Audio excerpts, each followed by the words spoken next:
Inisip mo ba noon na magkakatuluyan kayo?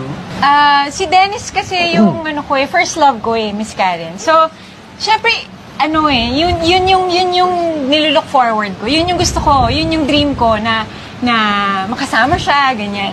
Pero, syempre, may mga times na magda-doubt ka. Kasi, syempre, ang dami yung pinagdadaanan.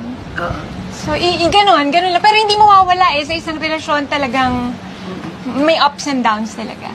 Grabe, nararamdaman ko, mahal mo talaga si Dennis. Umpisa pa lang, si Dennis ang first love ko. Ang swerte mo. Sobra. Di ba? Ang bait kasi nitong tao na to. Talagang siya, yung... Hindi kasi, ibang klase si Dennis.